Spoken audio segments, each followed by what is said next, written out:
15 सालों का बदला लिया जाएगा, वोट सिर्फ पतंग को दिया जाएगा। 15 सालों का बदला लिया जाएगा, वोट सिर्फ पतंग को दिया जाएगा। सुन तेजस्वी अकर है तुम्हारे अंदर, ये अकर भी किसी दिन निकल जाएगा। सुन तेजस्वी अकर है तुम्हारे अंदर, ये अकर भी किसी दिन निकल जाएगा। 15 सालों का बदला लिया जाएगा, वोट सिर्फ पतंग को दिया जाएगा। सुन तेजस्वी अकर है तुम्हारे अंदर, ये अकर भी किसी दिन निकल जाएगा। अस्सलाम वालेकुम। एक शायर है, रख हौसला वो मंजर भी आएगा, रख हौसला वो मंजर भी आएगा। प्यासे के पास चलकर समंदर भी आएगा, प्यासे के पास चलकर समंदर भी आएगा।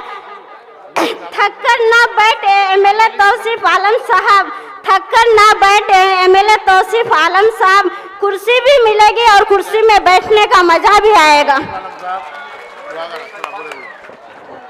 जी हाँ दोस्तों, आपकी आंखें जिस चेहरा के लिए तरस रही है, वो चेहरा महज कुछ ही देर में आपके बीच आपका बैरिस्टर जनाब असदुद्दीन ओवैसी साहब पहुंचने वाले हैं। बस और कुछ ही देर उससे किबल मैं सिर्फ 2 मिनट के लिए हमारे पंचायत के मुखिया महफूज आलम साहब से गुजारिश करना चाहूंगा कि 2 मिनट में अपनी बातों को रखें, सिर्फ 2 मिनट। अस्सलाम वालेकुम।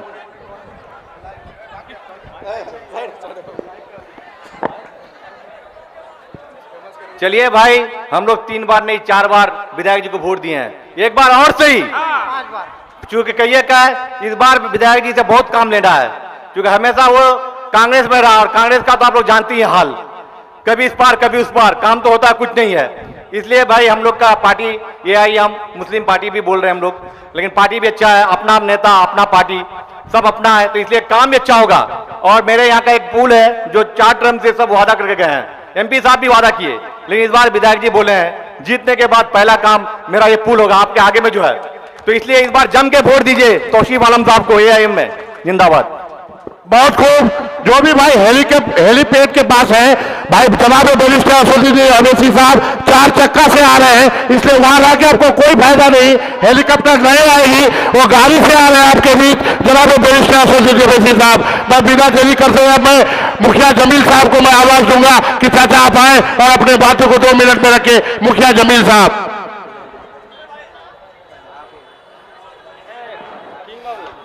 अस्सलाम वालेकुम। हिंदू भाई को प्रणाम। भाइयों, टाइम बहुत कम है, 2 मिनट का टाइम मिला है। मैं आप लोगों को यही कहना चाहता हूं कि अब की बार आप लोग अपना कीमती वोट जनाब तौसीफ साहब को पतंग छाप पर देकर उन्हें कामयाब बनाएं। क्या भाई उन्हें कामयाब बनाइएगा ना? आप लोग सब कोई हाथ उठा के कहिए, क्या उनको कामयाब बनाइएगा ना? भाइयों, तौसीफ साहब के अंदर बहुत बड़ा खूबी है। तौसीफ साहब एक ऐसे लीडर हैं कि किशनगंज नहीं पूरे बिहार में उनका नाम गूंजता है। तौसीफ साहब को अब क्या आप लोग अपना कीमती वोट पतंग छाप पर देकर उन्हें कामयाब कराएंगे। मैं आप लोगों से यही उम्मीद करता हूं कि तौसीफ साहब एक बहुत निडर, एक बहादुर विधायक हमारे बहादुरगंज प्रखंड में है। भाइयों, हम लोग कांग्रेस के बारे में जो बोलते हैं, कांग्रेस मुसलमानों का खुली दुश्मन है। उनके वक्त में कांग्रेस पार्टी के हुकूमत में बाबरी मस्जिद को तोड़ा गया था। क्या ये बात सही है ना?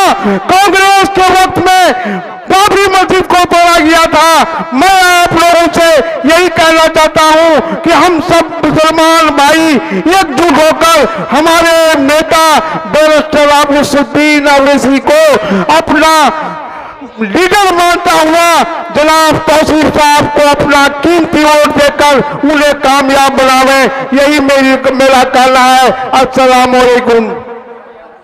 बहुत खूब चाचा।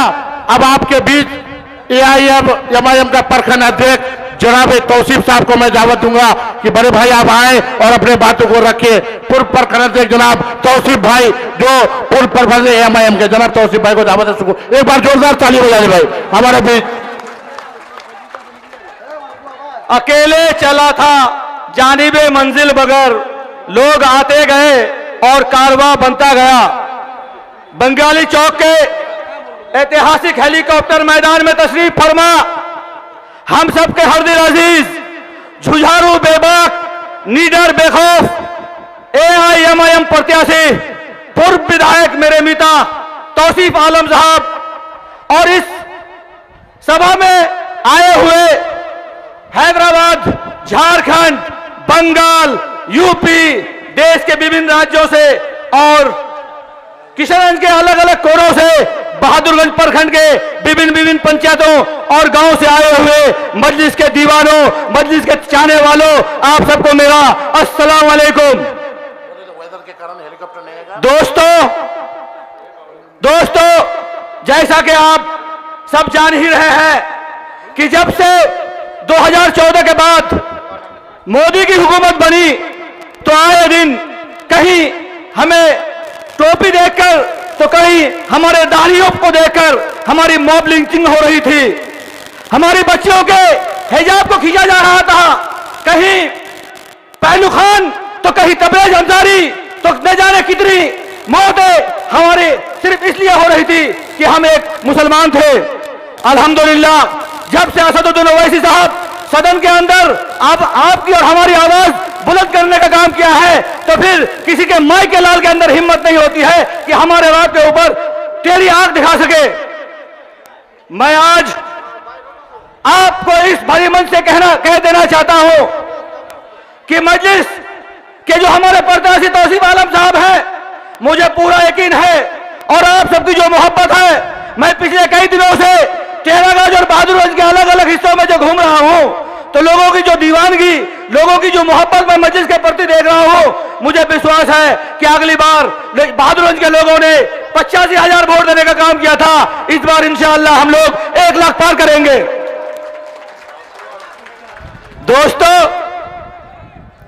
कुछ लोग कहते हैं कि तौसीफ आलम ने 15 सालों में क्या काम किया, तो मैं ऐसे नौजवानों, ऐसे लोगों को बता देना चाहता हूं कि मेरे नौजवान, तुम अपने घर के बुजुर्गों को पूछ लेना कि 2005 से पहले बहादुरगंज विधानसभा की स्थिति क्या थी, कितनी सड़कें थी, कितने पुल पुलिया बने हुए थे, कितने PCC रोड बने थे, कहां किस गांव में कहां पर बिजली थी, किनके घरों में बल्ब जलता था। मैंने देखा है, मैं गवाही देता हूं, क्योंकि मैंने भी एक लंबा वक्त तौसीफ साहब के लिए गुजारा है, उनके साथ में गुजारा है। बहुत सारे सड़कें मेरे कहने पर उन्होंने बनवाया है, बहुत सारी सड़कें आपके कहने पर उन्होंने बनवाया है। तो मैं ऐसे नौजवानों को इस बंगाली चौक से कह देना चाहता हूं कि बाबू, तुम अपने घर के बुजुर्गों से पूछ लेना कि तुम जिस सड़क पर जो है, तुम्हारे बुजुर्ग ने तुम्हें उंगली पकड़कर जिस सड़क पर चलना सिखाया, वो सड़क तौसीफ आलम का बना हुआ है। आज जो तुम अपने घर से मोटरसाइकिल लेकर सीधे बंगाली चौक आ रहे हो और किशनगंज जा रहे हो, वो भी सड़क तौसीफ आलम का ही बना हुआ है। आज जो 23 घंटा बिजली रह रही है, तो ये भी जो काम है, ये भी तौसीफ आलम के वक्त में हुआ है। हाँ, मैं मानता हूं कि कुछ काम ऐसे भी हैं जो अभी हमारे क्षेत्र में बाकी है। मैं बता दूं कि जैसे मुखिया जी ने कहा कि यहाँ पे एक पुल की जरूरत है, मैं कह रहा हूं कि बनगांव पंचायत से पूरा मोहम्मदनगर को जोड़ने वाली जो सड़क है, वो उस पुल की भी जरूरत है, डालाग में भी पुल की जरूरत है। इस तरह कई कई पुल और बनाने हैं। इंशाअल्लाह आप लोग एकजुट होकर एक मत से इस बार पतंग के निशान को 11 तारीख को वोट दीजिए और आपके जो सपने, आपके जो काम है, वो इंशाअल्लाह तौसीफ आलम कराने का काम करेंगे। दोस्तों, आज दिल पे हाथ रख के बोलिए कि हिंदुस्तान के अंदर अगर ओवैसी साहब नहीं होते तो क्या हमारी लड़ाई कोई लड़ने वाला था? क्या किसी ने 3 तलाक के मामले में बोला? किसी ने बाबरी के मामले में बोला? किसी ने मॉब लिंचिंग के मामले में बोला? आज एक ही मर्द मुजाहिद है जो असदुद्दीन ओवैसी साहब के नाम से आप और हम जानते हैं। उन लोगों का ही देन है कि आज पूरे मुल्क के अंदर मुसलमानों, दलितों, पिछड़ों की जो बुलंद आवाज है वो अपने आवाज से लोगों को जगाने का काम करते हैं। नरेंद्र मोदी अमित शाह के आंख से आंख मिलाने का काम करते हैं और उन्हीं के द्वारा जो हमारे बीच कैंडिडेट दिया गया है तौसीफ आलम को हम एक अज़्म करें, एक अहद करें कि 11 तारीख को हमें पतंग के निशान पर बटन दबाना है और 14 तारीख को जो विरोधी हमारे कहते हैं कि मजलिस के वोट नहीं है, तो मैं ऐसे लोगों को कह देना चाहता हूं कि हो सकता है कि बंद कमरे में आप एनालिसिस करें कि वोट नहीं है। जरा गांव देहात में निकल के देखिए कि कितने दीवाने हैं एमआईएम के, पतंग के दीवाने कितने हैं। चाहे कोई भी गली, कोई भी मोहल्ला, कोई भी बस्ती में आप चले जाएं, कोई ऐसा गांव, कोई ऐसा घर नहीं जहां लोग पतंग और तौसीफ के बारे में बात ना करते हो बहादुरगंज विधानसभा के अंदर। इसलिए हमें किसी के बहकावे में नहीं आना है और हमें तौसीफ आलम को पतंग के निशान पर भारी बहुमत से जिताकर असदुद्दीन ओवैसी साहब की जो विश्वास है, असदुद्दीन ओवैसी साहब का जो यकीन सीमांचल के अंदर है, उसको हमें बरकरार रखना है। बहुत बहुत शुक्रिया।